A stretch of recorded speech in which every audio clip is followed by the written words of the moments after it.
ಮಾಜಿ ಪ್ರಧಾನಿ ದೇವೇಗೌಡರ ಮೊಮ್ಮಗ ಪ್ರಜ್ವಲ್ ದೋಷಿ ಅನ್ನುವಂಥ ವಿಚಾರಕ್ಕೆ ಈ ಬಗ್ಗೆ ಬಿಜೆಪಿ ಅವರು ಮಾತಾಡ್ಲಿ, ಅವರು ಮೈತ್ರಿ ಪಕ್ಷ ಅಲ್ವಾ ಅಂತ ಹೇಳಿ ಪ್ರಿಯಾಂಕ್ ಖರ್ಗೆ ವ್ಯಂಗ್ಯ ಮಾಡಿದ್ದಾರೆ. ಅವ್ರ ಸಂಬಂಧಿಕರು ಕೇಂದ್ರ ಮಂತ್ರಿಗಳಾಗಿದ್ದಾರೆ ಅಂತ ನವದೆಹಲಿಯಲ್ಲಿ ಸಚಿವ ಪ್ರಿಯಾಂಕ್ ಖರ್ಗೆ ವ್ಯಂಗ್ಯ ಆಡಿದ್ದಾರೆ. ಇವ್ರಿಗೆ ನಾಚಿಕೆ ಆಗಬೇಕು, ಕೇವಲ ಒಂದು ಕೇಸಲ್ಲಿ ದೋಷಿ ಆಗಿದ್ದಾರೆ, ದೋಷಿ ಆಗಿರೋದ್ರಿಂದ ರಾಜಕೀಯದಿಂದ ನಿವೃತ್ತಿ ಆಗಬೇಕು, ಬಿಜೆಪಿ ಬೇಟಿ ಬಚಾವೋ ಬೇಟಿ ಪಡಾವೋ ಅಂತ ಹೇಳ್ತಾರೆ. ಇದ್ರ ಬಗ್ಗೆ ಬಿಜೆಪಿ ಅವರು ಮಾತಾಡ್ಲಿ ಅಂತ ಪ್ರಿಯಾಂಕ್ ಮಾತಾಡಿದ್ದಾರೆ. ಸರ್, ನಾವು JDS ಜೊತೆ ಸಂಬಂಧ ನಾವು ಬಿಡ್ತಾ ಇದ್ದೀವಿ. ಯಾರು ನಿಮ್ಮ ಪ್ರಜ್ವಲ್ ಮಾಡಿರೋ ತಪ್ಪು, ಸೂರಜ್ ಮಾಡಿರೋ ತಪ್ಪು ಅಂತ ಹೇಳಿದಾರಾ? ಸಮರ್ಥನೆ ಮಾಡ್ಕೊಂಡು ಓಡಾಡ್ತಾರೆ. ಮುನಿರತ್ನ ಅವ್ರು ಮಾಡಿರೋ ತಪ್ಪು ಅಂತ ಹೇಳಿದಾರಾ? ಎಲ್ಲನೂ ಕೂಡ ಅತ್ಯಾಚಾರದ ಕೇಸೇ ಇದೆ. ಸೊ ಇವೆಲ್ಲ ಮುಚ್ಚಾಕ್ಲಿಕ್ಕೆ ಅವಾಗ ಇದೆಲ್ಲ ನಮ್ಮ ಮೇಲೆ ಇರ್ಬೋದು, CM ಅವ್ರ ಮೇಲೆ ಇರ್ಬೋದು, DCM ಅವ್ರ ಮೇಲೆ ಇರ್ಬೋದು, ಖರ್ಗೆ ಸಾಹೇಬ್ ಅವ್ರ ಮೇಲೆ ಇರ್ಬೋದು, ಇವೆಲ್ಲ ನಡೀತಾನೆ ಇರ್ತದೆ.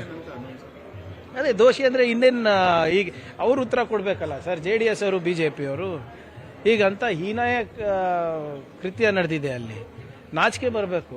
ಯಾರಾದರೂ ಇದ್ರೆ ಎಲ್ಲರೂ ಅವರ ರಾಜಕೀಯ ಜೀವನದಿಂದ ನಿವೃತ್ತಿ ಆಗಬೇಕು, ಸಾರ್ವಜನಿಕರ ಜೀವನದಿಂದ ನನ್ನ ಪ್ರಕಾರ.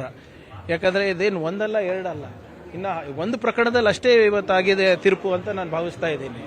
ಇನ್ನು 3-4 ಇದೆ ಅವ್ರದ್ದು. This is definitely disgusting. ಆಮೇಲೆ ಮೋರ್ ಇಂಪಾರ್ಟೆಂಟ್ಲಿ BJP ಅವರೇನು ಬೇಟಿ ಬಚಾವ್ ಬೇಟಿ ಪಡಾವ್ ಆಂದೋಲನ ಎಲ್ಲ ಅಂತಾರೆ.